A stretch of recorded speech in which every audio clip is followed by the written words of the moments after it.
Ladies and gentlemen, Crusader Kings 3 is off to quite the fiery start this year after announcing 2 new expansions, a costume pack, and a surprise sequel/follow-up DLC to Tours and Tournaments dubbed Wandering Nobles. The costume pack is already out and does not deliver any groundbreaking changes to the game, which is a big shocker. However, one big surprise that Paradox is pulling out is that the next expansion is coming to us in less than a month, and that surprise is titled Legends of the Dead.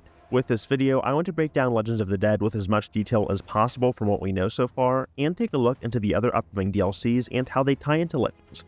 I also want to provide a small amount of speculation sprinkled in based off of past content releases across CK3 and CK2, because if there's anything I like more than getting new content to cover, it is setting unrealistic expectations. Lastly, at the end of the video, I thought it would be prudent to provide a quick channel update since I have been incredibly inactive, and I feel like all of you are owed an explanation as to why. Before we jump into the meat of the video, I wanted to first point out the, how should I say, interesting way that the developers refer to Legends of the Dead. While previous expansions have not had too much in the way of how they are differentiated from one another, this particular DLC is referred to as a core expansion. That means that it has changes to the entire map instead of focusing on specific regions. And while I love to nitpick, I think this term is a bit disingenuous and possibly even downright deceptive when it comes to past expansions. As much as Royal Court gets blamed for being a lackluster entry for CK3's DLC ambitions, both it and Tours and Tournaments brought distinctive changes that arguably changed the entirety of the map.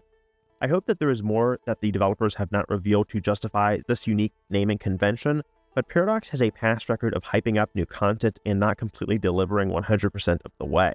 Regardless, I will wait with bated breath and reserve my judgment until I am able to play at release time, so I just wanted to give you guys a heads up. As for actual revealed content, we have roughly 2 dev diaries worth to tackle first and foremost, and I want to cover some of the flagship features that Paradox is advertising. One of the core themes of Legends of the Dead is expanding on previous characters to establish a legacy. I really love this idea because it is a further development, I feel personally, to Holy Fury, which introduced dynamic bloodlines and sainthood. Something that CK3 has long been missing apart from CK2 has been the feeling of building a full dynasty with all of the drama that it brings. I think a lot of fans had expectations that Royal Court would, in part, grant you the ability to have unique courts and the option to add personality to your dynasty beyond the regions where you play, but it sadly did not deliver a more focused experience along the likes of Fate of Iberia and the Persia content expansion. Legends expands on this by allowing you to grow your family's legacy, but only if you have the appropriate funds befitting of an autocratic dictator. Both money and prestige have remained a constant in CK2 and CK3 when it comes to funding initiatives like great projects. And just like past expansions, this DLC grows the decision bar significantly, sending thoughts and prayers for our scroll wheels to undertake projects, begin adventures, and even generate claims against neighboring rivals. My one concern about Legendary Adventures, which is a new legend that allows anyone to straight up leave and head to another part of the map, is that I am worried about how the AI will view this decision. To be fair, the developers have not elaborated much on the decision itself, and I assume it's going to be more akin to starting out landless as some players have requested, or going on a great adventure just like in CK2 Holy Fury, but to play devil's advocate, the AI can get completely out of control with some decisions. Perhaps my experience was limited, but I remember playing CK3 the first few weeks of release, and I would almost always be met with a casus belli as a count from a far stronger rival. Regardless of how different this mechanic is to typical adventuring, I have to ask, what exactly is the criteria for this decision, and what failsafes are in place to prevent the AI from going balls to the walls, proverbially speaking, with it? Legitimacy is the main currency generated by Legends, and there are 3 different types of Legends to choose from when it comes to making your dynasty memorable. We previously talked about adventures, which are heroic legends. However, there are also holy and legitimizing legends. It seems like there is quite a bit of overlap in terms of what each legend can grant you via rewards, but all of them require a currency like prestige or piety to launch and grant legitimacy at the end. And now, this is a bit embarrassing, but I had to go up and look what dynastic legacies were again because I interact with them so little outside of getting a pop-up to choose a perk that furthers my dynasty's eugenics program and then ignore it for the remainder of the game. That said, you can now unlock new perks with Legends of the Dead that focus on boosting legitimacy, which is nice for those that want to spend more time fleshing out their family as a whole. Speaking of family dynamics, this DLC is taking a very familiar page out of its predecessor's playbook with Legend Seeds. Legend Seeds act very similarly to Bloodlines in CK2. Just like with Bloodlines, Legend Seeds are found at the start of the game, but can also be founded by characters that undertake certain missions, like mending the schism. Unlike Bloodlines, Legends require prestige and gold to maintain, and they thankfully do not seem to be bound by the same patrilineal or matrilineal inheritance schemes that was a nightmare to figure out when you were chasing down rarer bloodlines where there were only a few members to marry off, just like in Persia with Zoroastrianism, and by God, that was an absolute nightmare, let me tell you. But it also made me a firm believer in cousin marriage. When it comes to spreading your legend, or shitpost, it seems to act like a more advanced religion system.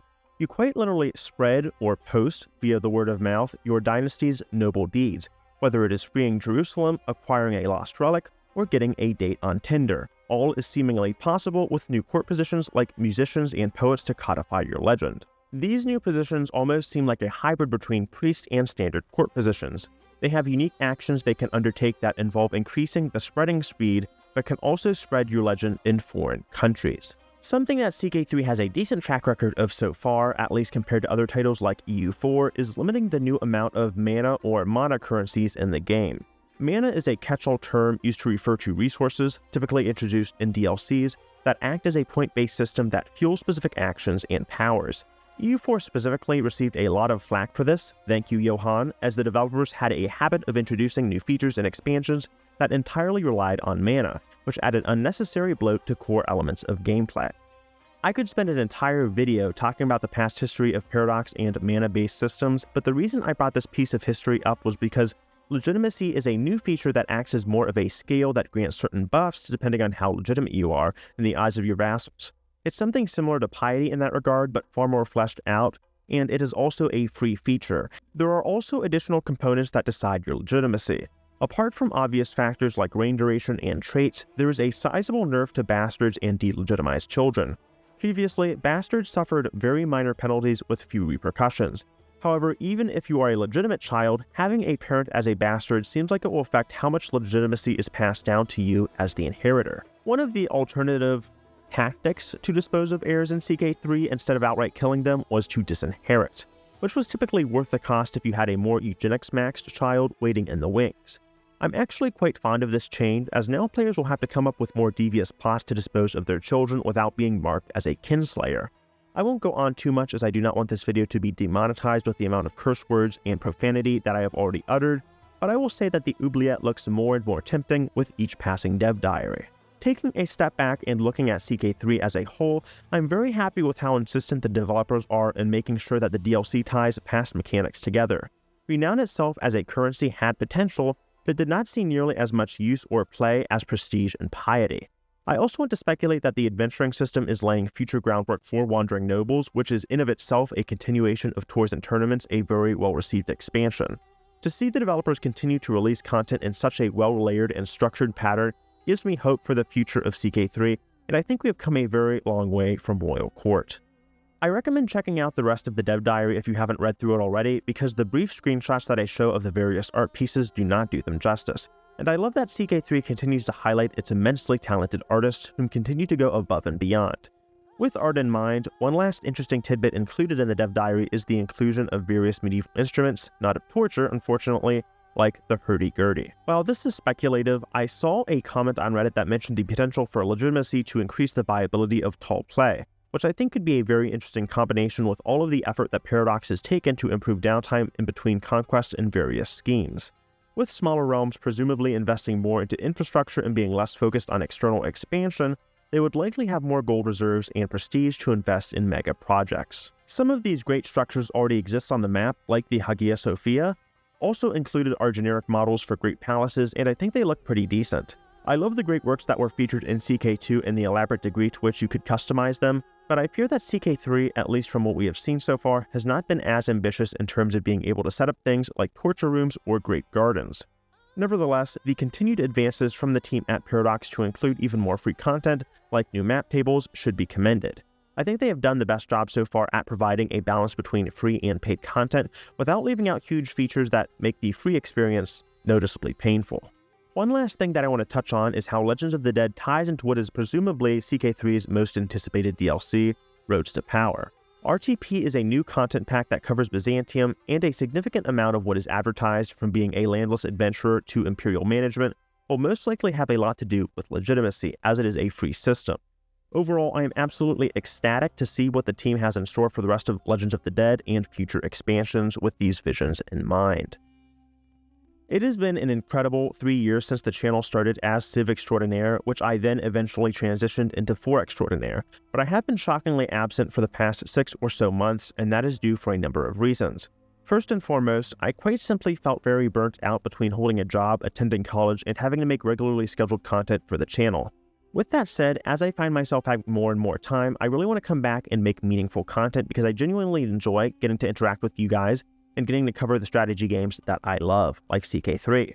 We've hit some incredible milestones that I never envisioned being possible, from reaching 1,000 subscribers to having a video hit over 250,000 views, which still blows my mind to this day, and that means the world to me.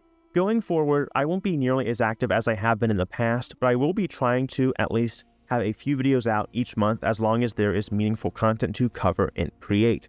I don't want to create filler that wastes your time and does not inform you, or at least give you a sense of fun and fulfillment. Thank you guys so much for sticking with me in this journey though, and I hope to see you in the next video. I love you guys, and again, thank you so much for supporting me. I'm so sorry for the lack of content, but I really feel like we can make a huge comeback with the next set of videos, and I'm just really excited to cover CK3, Paradox as a whole, Millennium potentially. So let me know what future content you want to see, what you want me to see me cover, and even potentially play with future Let's Plays in mind. I've also really been considering doing that, and I've been polishing off my CK3 and Stellaris skills. So thank you guys again so much. Love you guys, and I hope to see you later. All right, peace.